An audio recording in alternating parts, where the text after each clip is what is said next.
রাতে খালি গায়ে ঘুমালে দুইটি বিপদ আপনার জীবনে চলে আসবে। অবশ্যই আপনি দুইটি বিপদের ভিতরে পড়ে যাবেন। আমরা অনেকেই আছি রাতের বেলা যখন গরম বেশি লাগে তখন আমরা খালি গায়ে ঘুমাই। নবীজি সাল্লাল্লাহু আলাইহি সাল্লাম কখনো খালি গায়ে ঘুমাতেন না। নবীজি সাল্লাল্লাহু আলাইহি সাল্লাম এই খালি গায়ে ঘুমাতে নিষেধ করে দিয়েছেন। আমাদের নবী তার উম্মতের জন্য A to Z যা কিছু লাগবে সব শিক্ষা দিয়ে গেছেন। সালমান ফারসি রাদিয়াল্লাহু তাআলা আনহু বলেন, আমাদের নবী আমাদেরকে একেবারে বাবা যেভাবে সন্তানদেরকে শিক্ষা দেয় এইভাবে আমাদেরকে শিক্ষা দিয়েছেন। আপনি কিভাবে টয়লেটের ভিতরে ঢুকে পরিষ্কার পরিচ্ছন্নতা অর্জন করবেন সেটাও নবীজি সাল্লাল্লাহু আলাইহি সাল্লাম শিক্ষা দিয়েছেন, এবং আপনি কাবা ঘরের ভিতরে কিভাবে নামাজ পড়বেন সেটাও নবীজি শিক্ষা দিয়েছেন। সুতরাং আমাদের নবী হচ্ছেন আমাদের রুহানি পিতা। পিতা যেভাবে সন্তানদেরকে শিক্ষা দেন, আমাদেরকেও নবীজি সাল্লাল্লাহু আলাইহি ওয়াসাল্লাম এভাবে শিক্ষা দিয়েছেন কিভাবে তার উম্মত জান্নাত পর্যন্ত চলে যাবে। সুতরাং রাতের বেলা খালি গায়ে ঘুমাবেন না। রাতের বেলা যদি আপনি খালি গায়ে ঘুমান, এক নাম্বার বিপদ হচ্ছে ফেরেশতারা আপনার জন্য বদদুয়া করবে। কেননা ফেরেশতারা কিন্তু লজ্জাশীল অনেক বেশি। ফেরেশতারা আপনার পাশে কিন্তু সব সময় থাকে। প্রতিনিয়ত 20 জন ফেরেশতা আমাদেরকে প্রটেক্ট করছে, হেফাজত করছে প্রতিনিয়ত। লাহু মুআকিবাতুম মিন বাইনি ইয়াদাইহি ওয়া মিন খালফি ইয়াহফাযুনাহু মিন আমরিল্লাহ। আল্লাহর অর্ডারে প্রতিনিয়ত আমাদেরকে 20 জন ফেরেশতা সবসময় প্রোটোকল দিচ্ছে এবং আমাদেরকে হেফাজত করছে। আমাদের সামনে একজন ফেরেশতা, বামে একজন ফেরেশতা, ডানে একজন ফেরেশতা, বামে একজন ফেরেশতা, এই 4 জন ফেরেশতা সামনে, বামে, ডানে, পিছনে আছে। এবং এই 2 চোখে 2 জন ফেরেশতা আছে, 2 নাকের ছিদ্রে 2 জন ফেরেশতা আছে, কানের ছিদ্রে 2 জন ফেরেশতা আছে। তাহলে এখানে হচ্ছে 6 জন, আর সামনে পিছনে বাম পাশে ডান পাশে হচ্ছে 4 জন, মোট হচ্ছে 10 জন।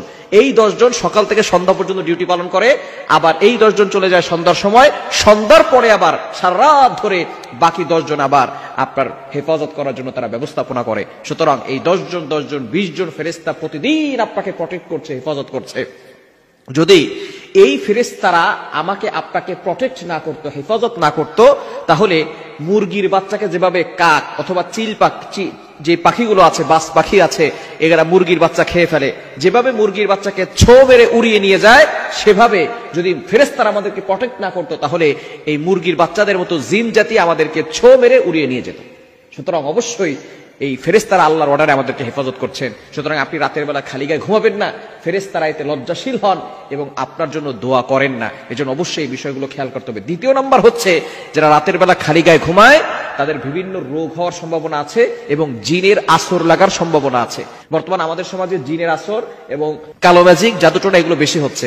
রাতের বেলা খালি গায়ে ঘুমালে, আবার অনেক পুরুষ আছে দেখবেন রাতের বেলা সে এমনি সকালবেলায় বের হচ্ছে খালি গায়ে, মানুষ তার শরীর দেখছে, এটা দেখলে কিন্তু বদনজরের সম্ভাবনা আছে এবং জাদুটোনা এবং জিনের আসর লাগার সম্ভাবনা আছে। মনে রাখবেন, বদনজর একজন সুস্থ মানুষকে অসুস্থ করে ফেলে। বদনজর একটা উটকে, সুস্থ উটকে রান্নার পাতিলে পর্যন্ত পৌঁছে দেয়। অর্থাৎ সে অসুস্থ হয়ে পড়ে, তাকে শেষ পর্যন্ত মালিক জবাই করে রান্নার পাতিলে করে রান্না করে খায়। নবীজি সাল্লাল্লাহু আলাইহি ওয়াসাল্লাম বলেছেন, একজন সুস্থ উটকে বদনজর রান্নার পাতিলে নিয়ে যায় এবং একজন সুস্থ মানুষকে বদনজর লাগলে সে ওই সুস্থ মানুষ অসুস্থ হয়ে কবর পর্যন্ত চলে যায়। সুতরাং এই বদনজর থেকে বাঁচার জন্য অবশ্যই আপনি খালি গায়ে থাকবেন না। আপনি সবসময় কিছু না কিছু আপনার গায়ের উপরে দিয়ে রাখবেন। খালি গায়ে রাতে ঘুমাবেন না, তাহলে এই 2টি বিপদ আসবে। ফেরেশতারা দোয়া করবে না। 2 নাম্বার, অবশ্যই জিনের আসর, রোগ বালাই আপনার উপরে আসতে পারে। আল্লাহ তাআলা আমাদের সকলকে এই খালি গায়ে থেকে ঘুমানো থেকে বিরত থাকার তৌফিক দান।